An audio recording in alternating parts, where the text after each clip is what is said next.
evening, I'm Keisha Butts with the CTV News Update. Maryland's chief medical examiner resigns. Dr. Victor Whedon quit on Friday following a massive autopsy backlog of more than 200 bodies.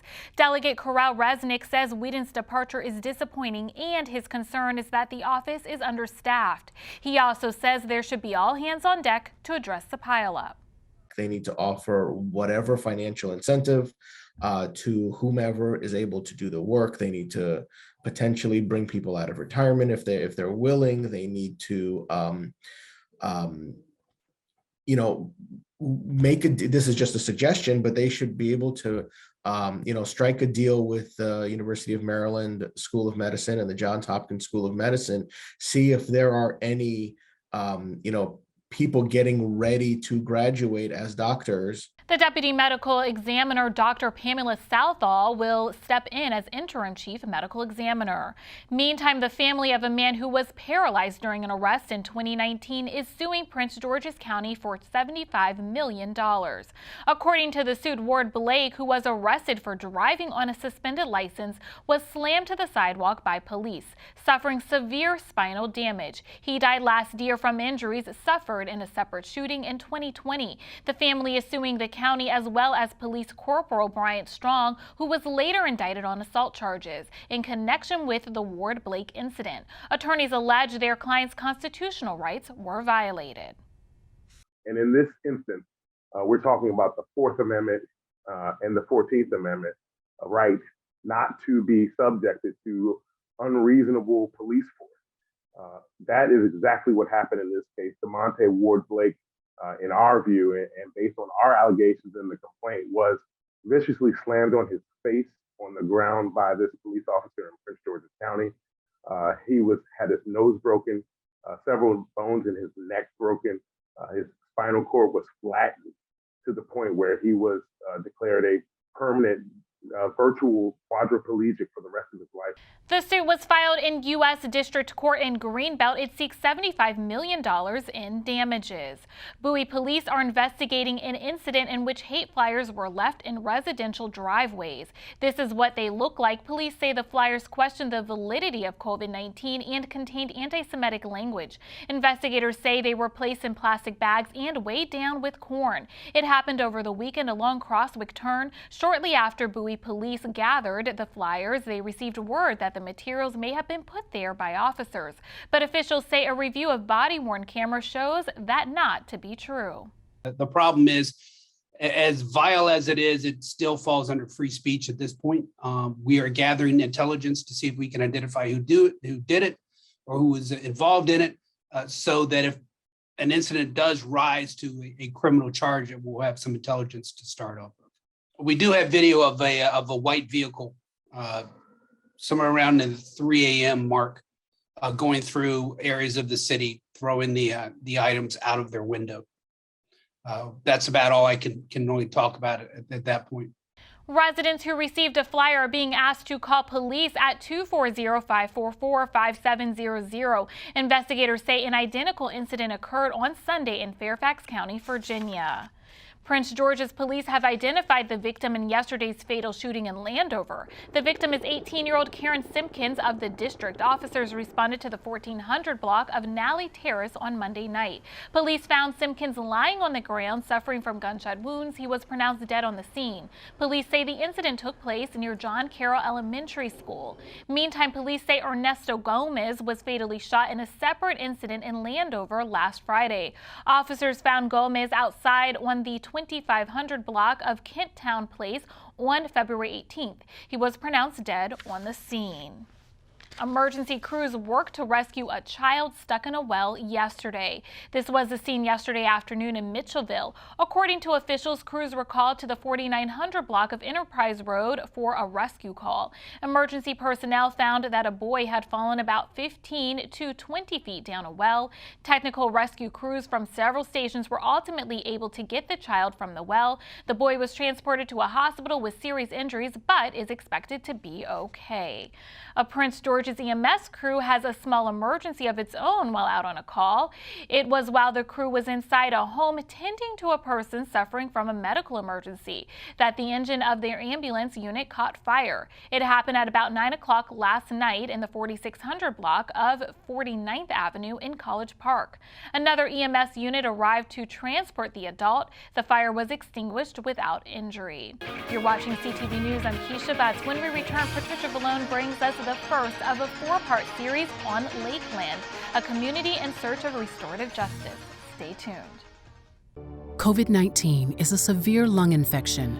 Trust the American Lung Association for science-based public health information, especially for the 36 million Americans who live with lung disease. We have launched the COVID-19 Action Initiative to end COVID-19 and address future respiratory virus pandemics. Access our free lung health resources and see how you can support our initiative. For more than a century, one local African-American community has been trying to keep its roots in place even while it's been upended by urban renewal. As Black History Month comes to a close, we bring you an exclusive 4-part series on the story of Lakeland. For more than 7 months, we have researched the past and investigated what the future holds for the town located in College Park, Maryland. In Part 1, we take a look at Lakeland's many decades of history.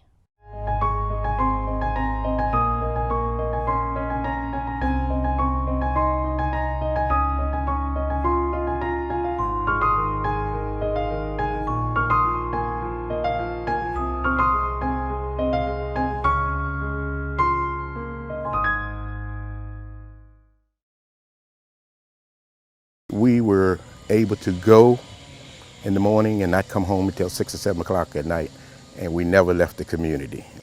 The memories are still vivid for those who grew up in Lakeland. Many considered the small enclave located in College Park as a haven where you could go from house to house and feel safe. The community mirrors much of the African American experience during legalized segregation. To the left was when it was an elementary school. The playground was up there to the left, and then the basketball court is where it was. And behind the basketball court was a baseball field. Much of Lakeland life centered around this building. Today, it serves as a church for the local Brazilian community, but many in the neighborhood know it as Lakeland High School. Built in 1928, the Rosenwald School served Black youth in Prince George's County and surrounding areas. One of the things that it is really important about it is the fact that it's a Rosenwald School. It was built with assistance from Julius Rosenwald's fund that assisted in building about 2,000 schools and other educational buildings throughout the South. He saw the need to assist African American communities because the European communities paid little attention to the education of African American youth. The high school was closed in the 1950s. Many in the last class of Lakeland stayed together after, taking trips and fundraising for an annual scholarship. Rosenwald schools were usually built near train lines for people to commute. This is where Lakelanders and other people would be able to cross the railroad tracks and reach the eastern part of the community.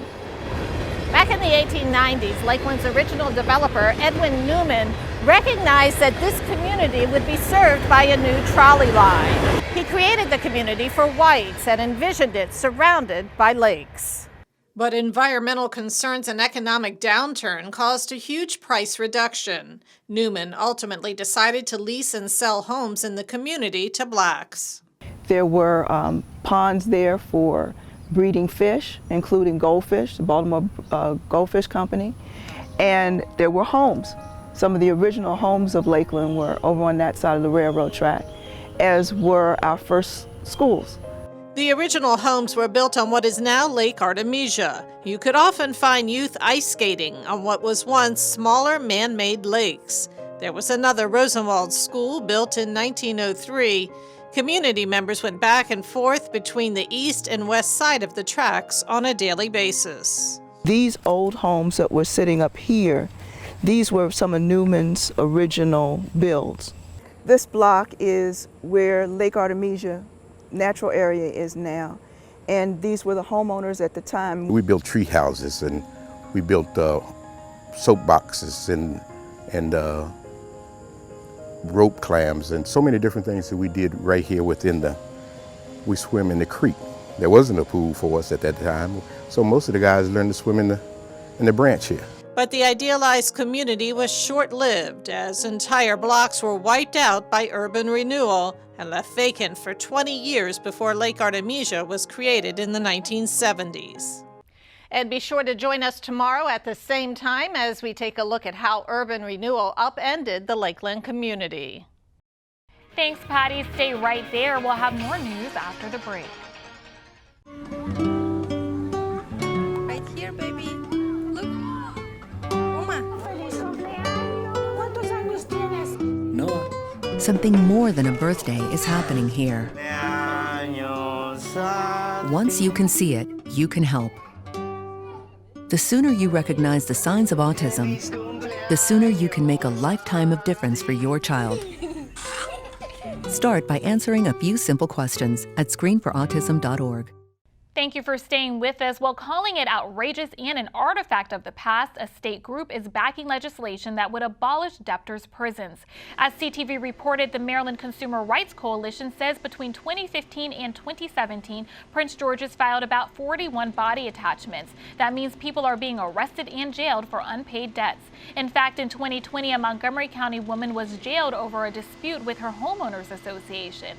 However, lawmakers heard a bill this afternoon that could make debtors' prisons illegal. What's remarkable is we have debt collectors who agree with us now. They believe that it's the right public policy choice and that they have other tools they can use to try to get information about someone's wages or assets. And we don't need this artifact of, really the 19th century to still be in our court systems today. The bill that's called SB 452 is sponsored by Senator William Smith.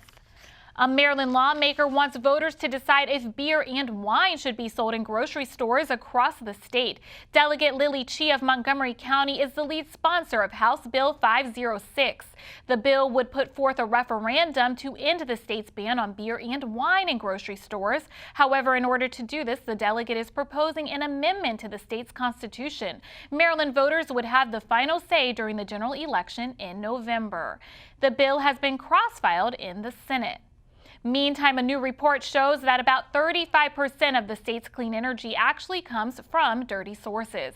An environmental advocacy group found that utility companies in the state paid $36 million for renewable energy credits. These credits come from trash incinerators, landfills, and paper mills, according to the Public Employees for Environmental Responsibility. Under the state law, trash incinerators, food waste, paper mills, and landfills are labeled as clean energy sources. But environmental advocates say some of those energy sources release methane in the air, which contributes to global warming. Let's get a quick check on our 3-day weather forecast. Tonight, cloudy and warm with evening temps around 60 degrees. Wednesday, scattered showers are expected during the morning commute, then gradually becoming sunny with a high near 70. Thursday, the cold weather returns with a slight chance of wintry mix and temps drop to the high 30s. Friday, rainy with a high near 56. And now for the community calendar, the Prince George's County Charter Review Commission is hosting a public hearing for residents to give their input. The group conducts a comprehensive study of the charter and makes recommendations for appropriate changes. The forum is Thursday, February 24th at 6 p.m. Use the link on your screen to register to submit or to speak or submit written testimony by Wednesday at 3 p.m. Written testimonies will also be accepted until 5 p.m. on Monday, February 28th. And that wraps up your newscast. Join us again tomorrow at 4:30. I'm Keisha Butts. Have a good night.